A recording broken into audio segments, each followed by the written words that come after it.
This film presents first-hand accounts and allegations that have not been independently verified or corroborated. Nothing here is a statement of fact about any individual or organization, and no criminal conduct by any named or identifiable person is asserted or implied. Statements by participants are their own opinions and recollections. Any person or entity referenced is invited to respond. Statements received will be published in full. This film is offered for public discussion and journalistic purposes only, and is not legal, medical, or professional advice. Contains descriptions of abuse. Viewer discretion advised.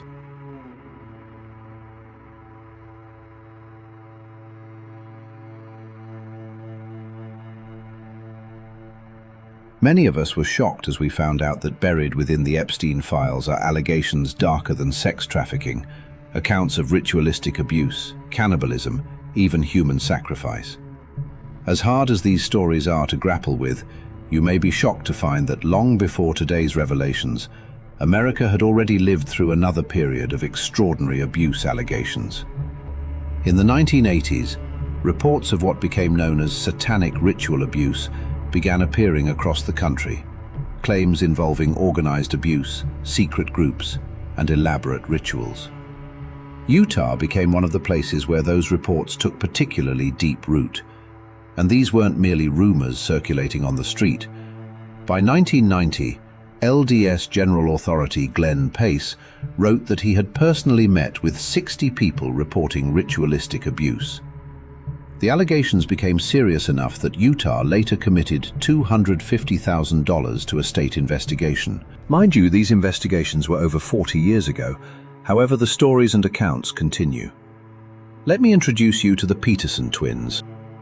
Alexa and Sierra Petersen are identical twins who grew up inside a Mormon household in Heber, Utah. These girls have begun to openly share their account of growing up in a family that was involved for multiple generations in ritualistic abuse ceremonies that included some of the top names in Utah politics and religion. My mother really said, like all the time, it's not sexual. Don't make it sexual. This is an ordinance, a sacred ordinance for them. It is not what they would deem as sexual. This is what they consider the fullness of the doctrine. So for the majority of the church, they believe there's like a shell, right? There's the sheep in the church, and then there's the shepherds. And the sheep are kind of dumb, and they don't get to know everything because they'd get too scared and scatter. And the shepherds get to have access to these higher beliefs and these higher ordinances and covenants, and they get these special privileges to rape and murder and all these things. Special priesthood keys. Yeah, these special priesthood keys. And my mother painted it this way. She said, the leaders of the church and of these wards and of our family are men on the watchtower, right? And they have this duty of protecting us, right? Of looking out.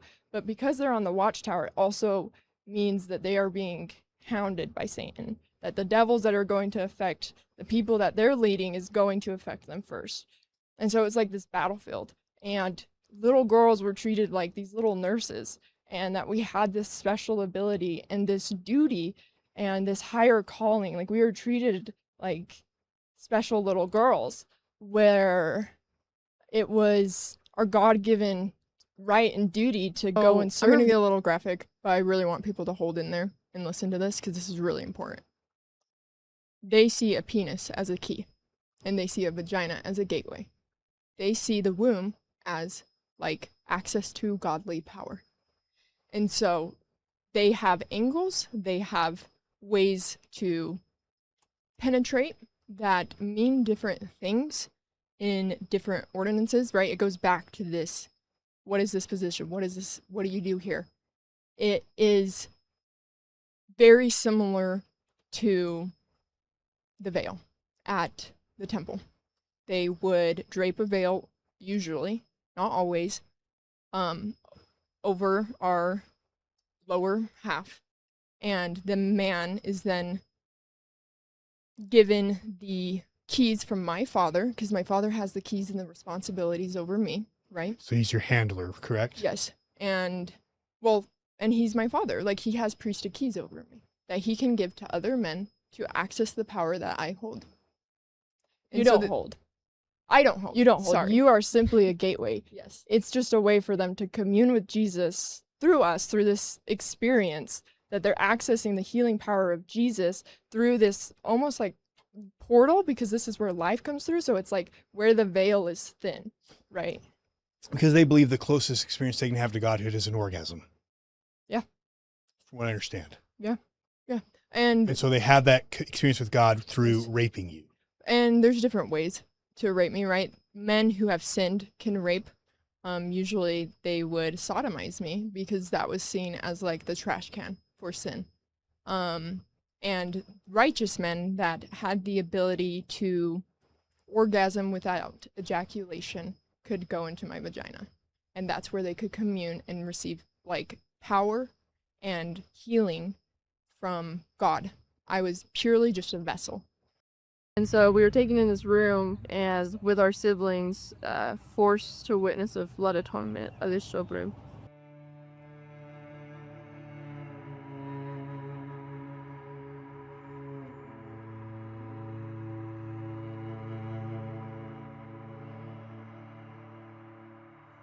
And we were constantly told that this was our sibling, and they were called by their names and things like that. I recall laying on like the white tiled floor in either a secret room or the baptistry, I'm not sure, it's just white tile, and Lex and I were laid side by side being tortured and terrorized by temple workers and cult members. And I remember when it started to escalate, they turned the lights off, and my father, he grabbed Lexa and brought her up and was like beating her. And when I assumed at the time, threw her back down next to me, they started to cut her throat. And I heard the atrocious sounds as this girl bled out. And I felt the blood touch my shoulder and start dripping down beside me. And like, come to find out, right, it's not Lexa. It was just one of these light ceilings that they had switched out in a moment of terror to convince me that they had just murdered her right. Being said, one of the higher clienteles that we serviced, I remember meeting him for the first time. It felt like a very special moment in our house. We'd all gathered in the entryway, and I even had the bishopric from my childhood there, and they were lined up along our stairwell. And Cece and I and another sister were standing over in the corner, and my mother was talking with this man, and she turns to me and she goes, "This is my most obedient servant. Will you accept her?"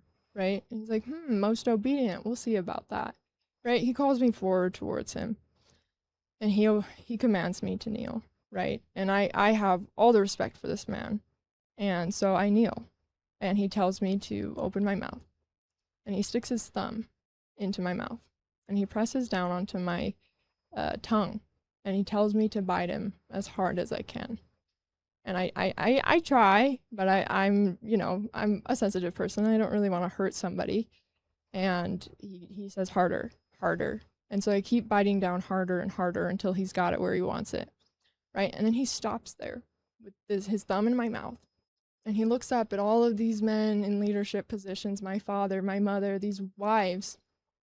And he goes on to preach this sermon about God's power and how it protects him, and that while we are obedient here on earth, like we will have that privilege of being protected, and that he'll know if he's done anything wrong when like God holds him accountable, when harm befalls him, right? But until then, he will continue to do the good work that Joseph Smith instituted, right? And he gives this fullness of the doctrine. Yeah, he gives this whole spiel about the fullness of the doctrine, and then eventually he releases me. Right, but I think this snapshot is really important to look at of how these men in leadership positions viewed the very vulnerable and innocent children that we are meant to protect in our communities, right? And he was sending many messages to me in that moment. 1, I've got your tongue. 2, shut your mouth, right? Having my jaw closed down. And like 3, you cannot hurt me. You are lower than me. Submit to me, right? And I want to say to like any victim or survivor who's experienced this at any man's hands, that like, you don't have to like keep their thumb in your mouth. Like, you can spit it out, you can stand up, and you can talk. This is what they're afraid of. That is why they do these things. It's all just an illusion. And it's like, what they don't want you to know is that like, you have the power. They are draining it from these children. They are sucking the souls of these children from them and from these women, and they are locking them up as if they are so helpless that they just must submit. And that is not the truth. Like, you can stand up, and ultimately, like, right, if anyone who ever witnesses abuse and is struggling to understand who is the victim and who is the perpetrator, right, follow the line of power, because someone who has no power has no way in hell of abusing someone with all of the power. I gain nothing from this. Like, my life is on the line because of this. I have lost so much. I have like no community left, and I'm risking so much more. And it's like, the man who later on becomes one of the main clients, we'd bike to his house and he would rape us again and again. We talked to his wife. This is the man who had his thumb in my mouth. Okay. Was David A. Bednar. He lived in our ward, and you know, he started to give my parents privileges, and last I heard, my parents were preparing for their second anointing. Like, this is an elite boys club where they only hand the power to other men who are servicing them. This is a blackmail ring. So you are saying you were raped and abused. Trafficked. By To Bednar. Yeah. And it was hard for me as a faithful young woman. Like, I was a Molly Mormon. He was your favorite apostle. He was my favorite apostle. And I remember being taken into this room with him and him raping me and just having all this cognitive dissonance of like, well, this must be of God, right? And the one thing that these men would like hold to, the thing that my father would hold to, and all these men in leadership would like, if I was doing a bad thing, God would come and strike me down. Like, that is taught in the church, that if the prophet, if the apostles, if any of these men try to lead the church astray, if any of these men try to do anything evil, like, they would be struck down by God himself. And they would tell us in these temples, in these rooms, like, God would come and strike me down if what I was doing was wrong. How old are you when the abuse started with him? I was 16. I have pictures of my family meeting with him, and, you know, he lived in our ward's bounds. It was like a 10-minute bike ride, you know, and I wouldn't be surprised if my parents still continue to meet with him. And maybe this is where the larger question begins. These women are asking us to listen, to take seriously what happened to them as girls. And once again, we find ourselves confronting an uncomfortable question. What happens when allegations of abuse collide with powerful people and powerful institutions? The Epstein story showed us how wealth, connections, and institutional failures can allow abuse to continue while people with extraordinary access and influence remain protected from consequences for years. Within the Mormon Church, bishops who learn of child abuse are instructed to contact a church helpline staffed by the church-owned law firm. But there is one final question we cannot ignore. Across human history, we repeatedly encounter accounts of children being offered or sacrificed, and the pattern reaches deep into our oldest stories. Abraham, the father of Judaism, Christianity, and Islam, commanded to offer his own son. The God of the New Testament required a child sacrifice in Jesus. Elsewhere in the ancient world, we find more evidence and accounts of children being offered to gods. But the pattern is disturbing enough to ask a much stranger question. What if humanity hasn't been dealing with entirely separate phenomena? What if something, some intelligence, ideology, or system of power has been influencing these practices across generations? But if even a fraction of the extraordinary claims we've explored are true, if non-human intelligence has interacted with humanity, then perhaps we've been asking the wrong question. Maybe the question isn't simply whether we are alone. Maybe the question is, who has really been running planet Earth?